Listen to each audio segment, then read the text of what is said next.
Hello friends, welcome to Pioneer Study Hub. Pioneer Study Hub में आपका स्वागत है। मैं नीरज कुमार और आज लेकर आए फिजिक्स के ऑब्जेक्टिव प्रश्न। आप क्लास 10th का एग्जाम दे रहे हैं या तो 12th का एग्जाम दे रहे हैं या तो बिहार पॉलिटेक्निक का एग्जाम दे रहे हैं, यह ऑब्जेक्टिव सेट आपके लिए बहुत महत्वपूर्ण रहेगा।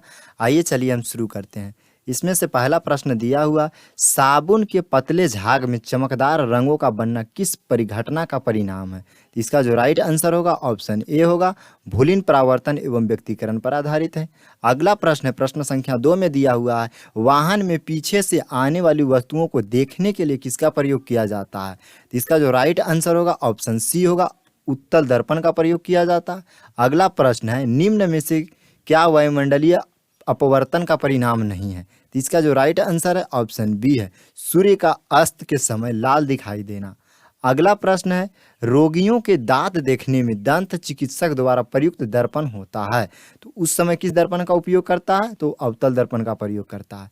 अगला प्रश्न है, वाहनों के अग्रदीपों में किस प्रकार का दर्पण का इस्तेमाल किया जाता है? तो वाहन को जो हेडलाइट बोलते हैं उसमें किसका प्रयोग करता है? तो पारबोलिक दर्पण का प्रयोग करता है। ऑप्शन डी राइट होगा। अगला प्रश्न है, दाढ़ी बनाने के लिए काम में लेते हैं, कौन सा दर्पण का उपयोग लेते हैं दाढ़ी बनाने के समय? तो अवतल दर्पण का प्रयोग करते हैं। अगला प्रश्न है यहाँ पे, इनमें से कौन सा सही है? तो ऑप्शन कौन सही है इसमें? तो इसमें से राइट आंसर जो होगा ऑप्शन सी होगा, 1/f बराबर 1/u प्लस 1/v होगा। इसे हम दर्पण सूत्र कहते हैं। अगला प्रश्न है, किसी वस्तु का प्रतिबिंब मनुष्य की आँख में कहाँ बनती है? इसका जो राइट आंसर होगा वो होता है रेटिना, क्योंकि मनुष्य में जो है प्रतिबिंब किसी व्यक्ति या वस्तु का रेटिना पे बनता है। अगला प्रश्न है, रेटिना का नेत्र द्वारा निर्मित प्रतिबिंब होता है। मानव नेत्र में जो प्रतिबिंब बनता है वो कैसा प्रतिबिंब बनता है? तो इसका राइट आंसर होगा ऑप्शन ए, वास्तविक, उल्टा और छोटा होता है। अगला प्रश्न है यहाँ पे, किसी व्यक्ति का पूरा प्रतिबिंब देखने के लिए एक समतल दर्पण की न्यूनतम ऊंचाई होती है, तो कितना लंबा होना चाहिए समतल दर्पण? तो व्यक्ति की आधी लंबाई की होनी चाहिए। ऑप्शन बी इसका राइट आंसर होगा। अगला प्रश्न है, जब कोई वस्तु दो समांतर दर्पणों के बीच रखी है तो वह वस्तु का प्रतिबिंब कितनी बार बनेगा? तो इसका जो राइट आंसर होगा आंसर डी होगा, यानी कि अनंत बार बनेगा।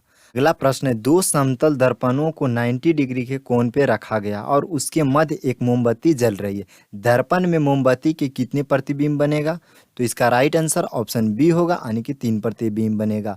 अगला प्रश्न है, जब समतल दर्पणों की सहायता से किसी वस्तु की 3 प्रतिबिंब प्राप्त करनी है तो दर्पणों के कितने कोण पे रखेंगे? तो आपको पता होगा इसका राइट आंसर ऑप्शन सी होगा, यानी कि 90 डिग्री पे रखेंगे।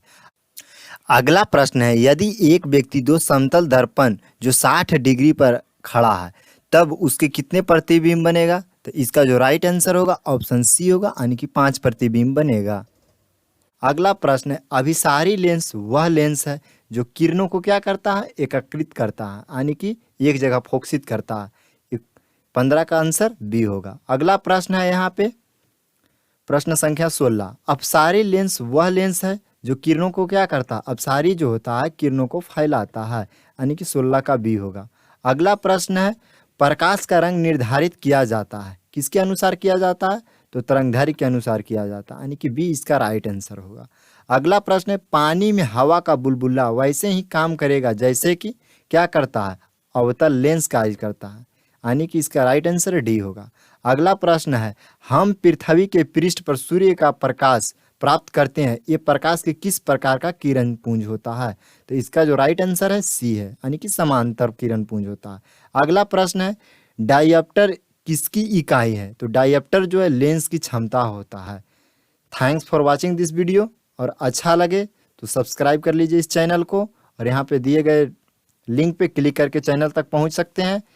और आपको एक बात अवश्य पता होनी चाहिए कि लाइव सेट जो हम लाते हैं सुबह 5 बजे लाते हैं, और यहाँ टेलीग्राम पे भी वीडियो प्रोवाइड किया जाता है, यहाँ से भी आकर वीडियो को आप देख सकते हैं। और अच्छा लगे तो दोस्तों के पास शेयर कीजिए, क्योंकि उनके भी भविष्य आपके हाथ में हो सकता है।